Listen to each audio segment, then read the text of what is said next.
Okay, it is time for our expert analysis. Let's talk to an education expert this time around. And our main topic of discussion today is going to be focused on what should we expect from the reopening of the tertiary institutions after they have been reopened. Day one had issues with some lecturers not coming to the universities. Some of the tertiary institutions, if we just look at the universities that were reopened, but among which we also have other education institutions that will reopen in January come 2022. But as of now, according to the presidential guidelines, tertiary institutions as well as other vocational institutions were reopened, started off on 1st November, and here we are. We are going to talk more about that. And with me in studio, I do have Mr. Peter Okware, an education expert, I would say, but it's high time I think you have more titles that you can give to the viewer out there. Thank you for joining us. Thank you very much, sir. Firstly, I take this opportunity to thank Smart24 TV for inviting us, basically to discuss about education, because it's a salient issue in our nation. Yes, I'm teacher Peter Okware, the Director of Teachers in Need. And we work mainly with schools and teachers around the country. They've been in operation since 2017. And I'm also a Mandela Washington alumni, 2021, from the University of Georgia, under the leadership in civic engagement. Thank you. Okay, speaking of taking you into the education sector and helping out with teachers, how has it been during these 2 years? Because I can only imagine most teachers have been in trying times, most probably because their jobs were no longer permanent, on a temporary role. When you've just started out, we have a lockdown coming in. How has it been? How have you been managing these teachers, and how have you been of help to them? Okay, let me start from the bigger picture. The bigger picture should be the overhaul, and mainly starting with the point of the government itself, because it's the major stakeholder in all this. If we look at it, the government basically, since the lockdown or COVID was an ambush to all people and in all sectors.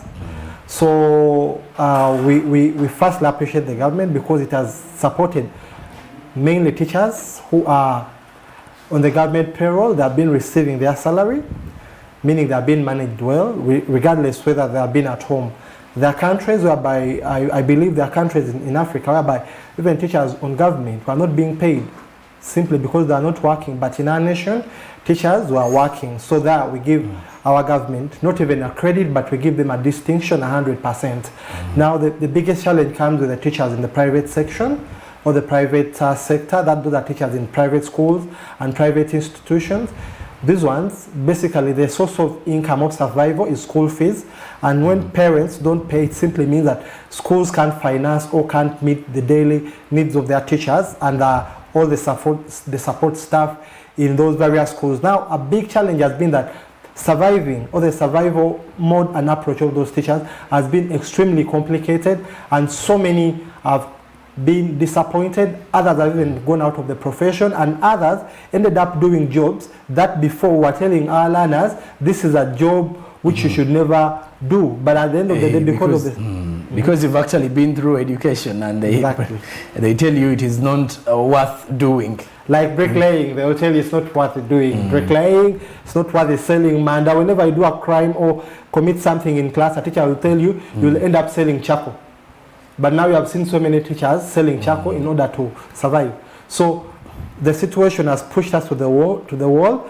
Unfortunately, the government promised 20 billion, and this is the truth. The 20 billion, even if it was distributed among all teachers, it would have done nothing. Was it distributed though? It wasn't. It wasn't distributed, but it would have done nothing. Is it still there, or it was already circulated somewhere? It wasn't circulated, and it might be still there in the pipeline, but it wasn't circulated.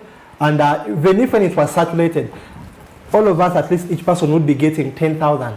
So, or 5,000. Now what would it do in this lockdown? So at least the government would at least have come in to see ways on how to support the teachers. So we have been struggling, and in a nutshell, we have been surviving just by the grace of God.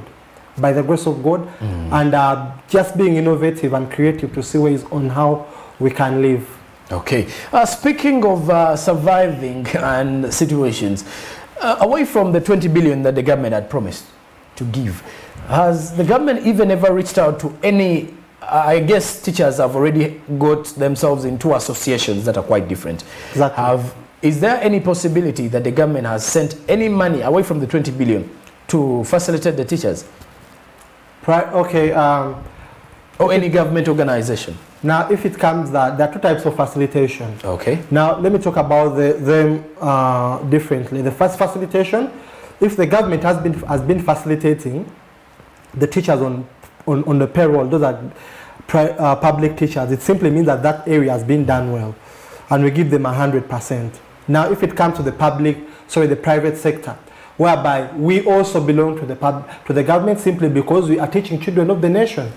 Now, in the private sector, all the private schools, the government has not put in even a single cent.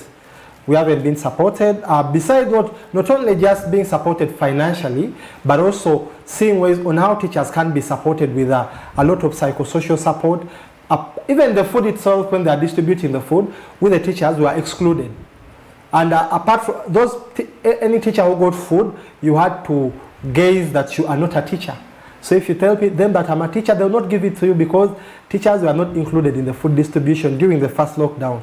So it simply means that we haven't been catered for. And I believe that this is one way how, without even blaming any person, not even blaming the government, but this should be one way on how the government should come in with full efforts and support to see ways on how teachers in the private sector can be embraced. Let them start recognizing us as people who are doing a service to the nation, though it is through the private schools. But at the end of the day, these are the children who are going to become doctors. They're not going to become private doctors. They're going to become doctors of the nation. These are the people who are going to become teachers. These are the people who are going to become leaders. So if we still have that segregation, that this is the private school teacher, this is the public school teacher, I think COVID should be a lesson or a learning process for all of us, the government and the private sector, to synergize and see ways on how we can collaborate to work together and support each other. Okay, let's focus now on the tertiary institutions. They were reopened. Some of the cases, if you could follow up on issues that were happening yesterday when the tertiary institutions were reopening. Some universities, however, had issues with lecturers not appearing for work or for duty. Okay. We all know the duty of a lecturer is for them to actually come to the university, teach the students, because the students appeared in some good numbers. But the incident is the lecturers. If we are to actually analyze a little bit, where do you think the issue is? Now, okay, firstly, we appreciate all the students that turned up in big numbers. Yes. Now that one is called the learning thirst. Okay. In Uganda currently, because we have spent a lot of time in the lockdown, people have that thirst. They would like to learn and learn and learn. And if learning was to be put there from Monday to Sunday, people would be learning. Now, if we come to the point of the lecturers, the tutors, and the instructors in all those institutions and colleges, universities, because we have so many, if the institutions embed universities, colleges, teacher learning centers, etc. Now the challenge has been that, look at the preparation stage. Were they prepared? Because at the end of the day, if you are going to reopen, there should be what they call an orientation week, whereby we gather people and start preparing them to meet these learners. Now it's a challenge whereby all the stakeholders, the various institutions can come in and do that role well, because they didn't come out clearly to first prepare these lecturers and the tutors and all the trainers in those institutions. Now, you don't know where even a person is. A person might be in the village when they don't have even transport, and you can't just tell them, come and teach. So it is a very big challenge, whereby the first week would have been for orientation. And the orientation is basically orienting this lecturer, orienting this tutor, orienting this instructor, and even the principals, to firstly mentally be prepared and also physically, because at the end of the day, it's better to first find out, how have I been surviving before telling me to go back to class? How am I living my life? So that challenge was there and it wasn't addressed. So the good thing, we still have enough time and all mistakes are correctable. it could be the first thing to be done before even going into the business as usual. Let us use this week as an orientation week. Now, the orientation shouldn't just end at orienting only the learners, sorry, the teachers, the trainers, the lecturers. It should also go to the students that we are going to teach, whereby we should empower these lecturers to go and disseminate the same information, the psychosocial support to the learners whom we are teaching, because at the end of the day we have all been affected the same way because we are in the same boat. So it is a big challenge, and that one, honestly speaking, I don't blame the lecturers, I don't blame the instructors, but the preparation stage. Before the reopening. Before the reopening. Thank you. And let's also talk about the students. There is that thirst of students who actually came to school, I think, to study. Day one, they were really excited for that. But then there are others who are now dropping out of education. And these cases have actually been prevailing and were highly expected because of the fact that maybe during these 2 years, someone would think of, why would I continue with education now? I have a job somewhere. Let me say, no, the money I should use for tuition should be used to facilitate my, let me say, my small business. What should be done to actually encourage students to get back to the universities or the institutions of higher learning? All right. Now, what should be done? A lot has to be done. And one challenge that we are having basically in our nation, Uganda, is that whatever wrong or incompetence, we take the whole burden to the government, which is very bad. But it's our collective responsibility, starting with the parents, starting with the community leaders, and families, societies, even the churches, the mosques, all those different stakeholders in nation building have a role to play, the media too. Now, one thing that has to be done is firstly finding out exactly why aren't they interested in going back to school. One of the reasons currently why so many of them might not be interested in going back to school is the financing. Because at the end of the day, we don't have free education in higher institutions. So and be it also in the lower institutions. If you want good education, you have at least to cope something. Now, some parents are being handicapped financially. Now they can't afford to take their children in schools. And their children who are called situational readers. They read the situation, they say that eating is a tug of war. Now you tell the child to continue staying at home. What they have to do, they will have to at least to see ways on how they struggle, to see that they also support the family.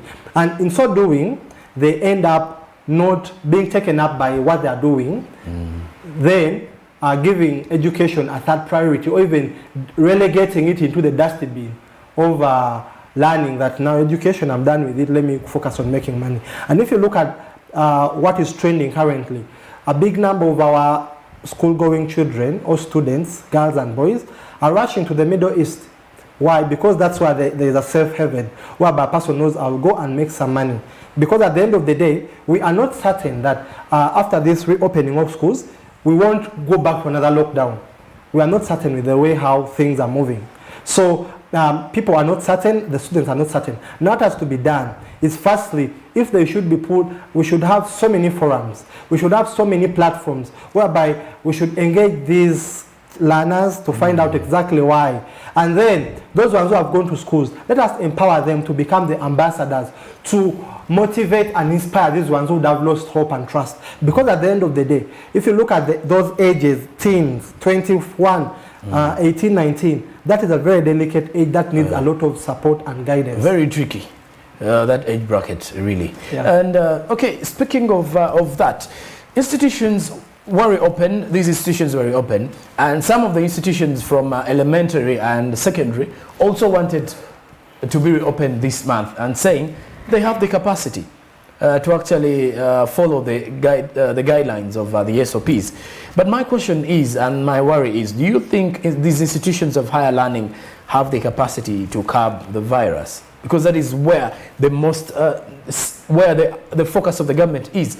Before you're given a go-ahead to reopen, we need to see how are you contributing to the prevention of COVID-19. Do you think they have the capacity?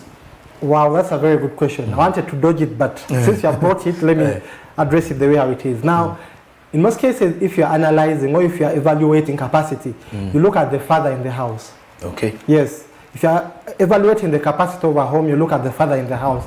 Well, do they have the capacity? Now first look at the government. Have they been having the capacity to handle the lockdown? So if they haven't been having that, I leave it with you maybe and all our viewers. If the government itself hasn't or it has been having the full capacity to and the mantle to handle the situation, how do you expect the institution to have the capacity? Now, if you go and make your research in Europe, a number of institutions, schools, tertiary, all those institutions were given a lot of support, financial support by their government so that they should have safe reopening. Now ask yourself a simple question. What has our government done? It's not all about saying that reopening. Education is one sector, it's a social service. Though that at times so many government agents and so many government officials come on air and in public places and say that private schools are making a lot of money, that. But if you make your research, they don't even take 1%, like private schools that are charging more than $1 million. In Uganda, they are not even 1%. But so many private schools, their mode is the survival mode. And that's why those ones who have been charging higher fees, even during the lockdown, they are able to survive, and even they had other programs like the online learning. Now, if it comes to the 98 or 95%, those ones, they don't make a lot of money. So it should be the government's responsibility to come in openly and support them financially and materialistically to see ways on how, or yes, if it's not a financial support, it can be in-kind contribution to see ways on how we can get that capacity. But if you don't do that, ask yourself a simple question: where are they going to get all the support? Because the person has spent 2 years without fully working. How will they be able to have the full capacity? So the truth is, we should all take the blame. We shouldn't push it on the private schools or private institutions. We should all know that it is a lockdown that came without anyone's intention. So we should support each other. And let me give this theme that I would like all schools to have and the government to have. Kindly, all the ministers and the stakeholders, I believe you are watching this program. My weakness is your responsibility, and your weakness is my responsibility. So if we join hands, we can make a better nation. So we should just join hands to see ways on how we can build a better nation than pushing the blame that the school should do this. If you don't have this, do they have they been having the capacity that we need, like as the government themselves? So at least that one. My weakness is your responsibility, and your weakness is my responsibility. Okay, and let's also talk about institutions still, because now we're talking about the education sector. How are they going to recover? Because now we're looking at a recovery which is not only going beyond having the students back at school. Let's talk about the losses they have incurred, the debts and that. And remember, some students may not return to the university, which is actually cutting short of the estimated money that was going to come on board. So I would want to understand, if you're to give us a picture, how do you think schools can recover out of these losses? Now, okay, one way how schools will recover, it is by first appreciating or acknowledging that a loss came and it will not, it is unreversible or it is irreversible. Now, it is going to be a gradual process. It won't be a one-year recovery plan. If at least we are to recover, this is going to take like 3 to 5 years to recover. Fully? And, yes, to recover fully, 3 to 5 years. And one of the things or the challenges that, or the mistake, the grave mistake that so many institutions are doing is again running to the banks and financial institutions to borrow more money. Now, it's another challenge. One of the things that we should all do right now is to see ways on how we can work within our limits. Try to see ways that you don't incur a lot of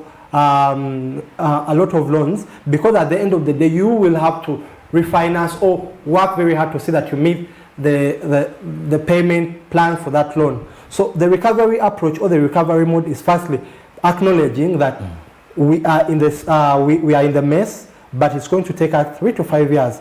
So those ones that will rush, they're going to end up crashing.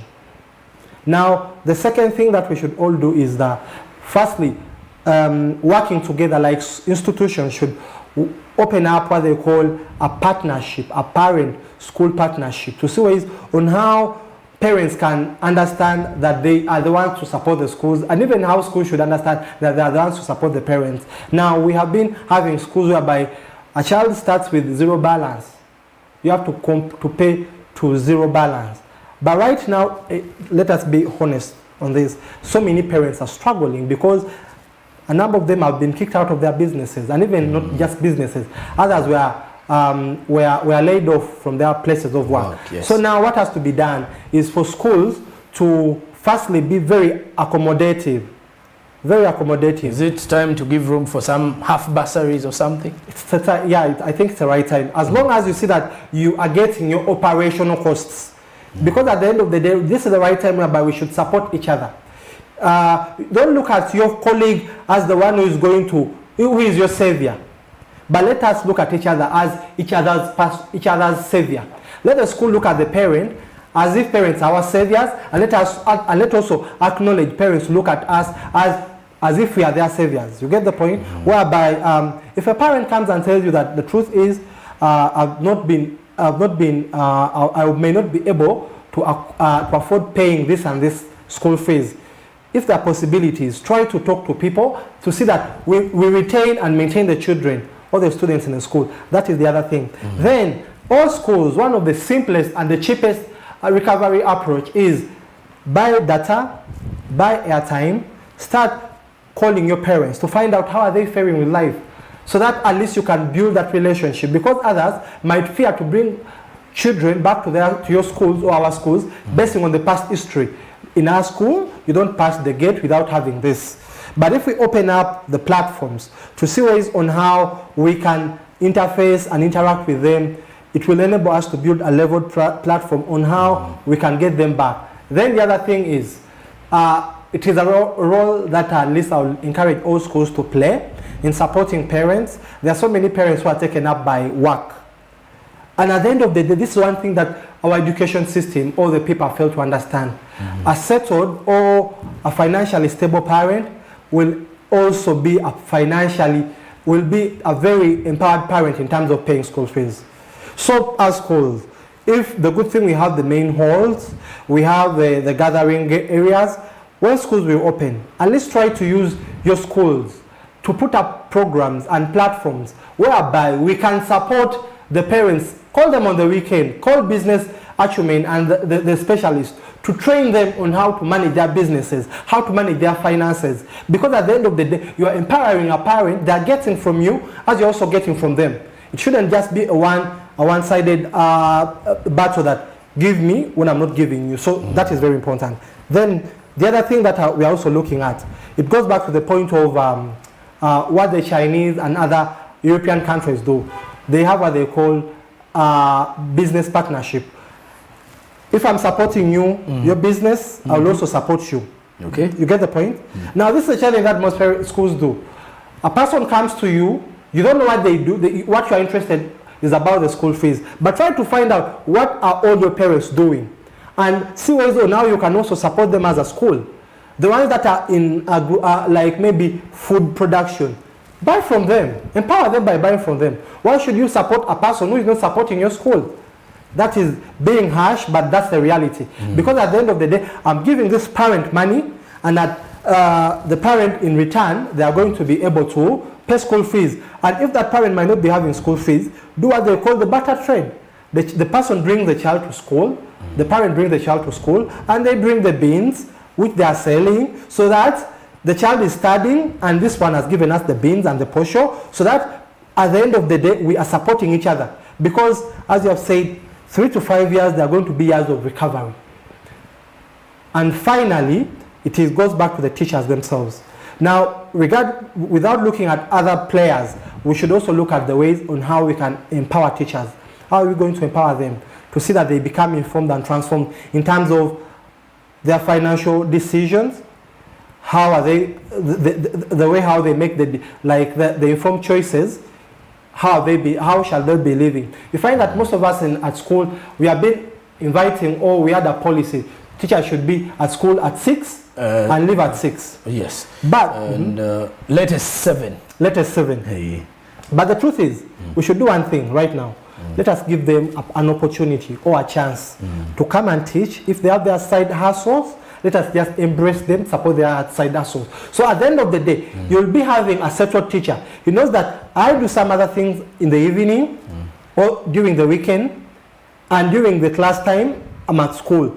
Because we have all learned that as a teacher, you can't survive on salary, mainly in the private section. So when the schools will open, let us not be that harsh that whatever you have been doing, leave it.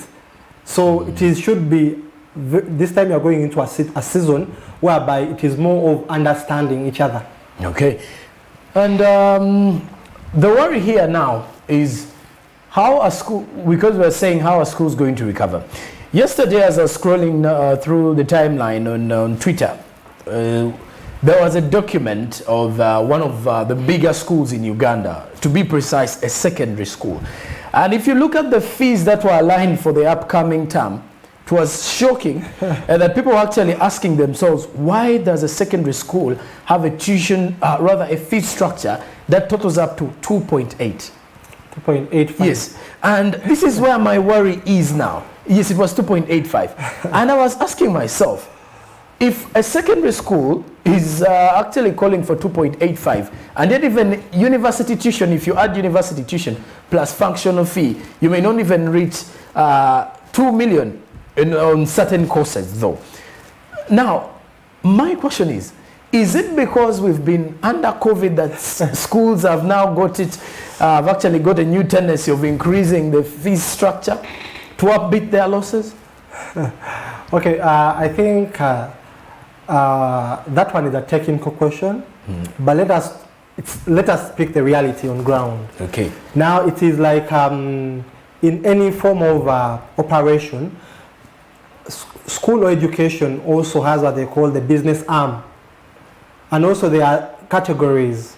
Now, if we are to speak the reality, I also saw that circular or the fees structure of that school, and it trended. Honestly, it trended. But one thing.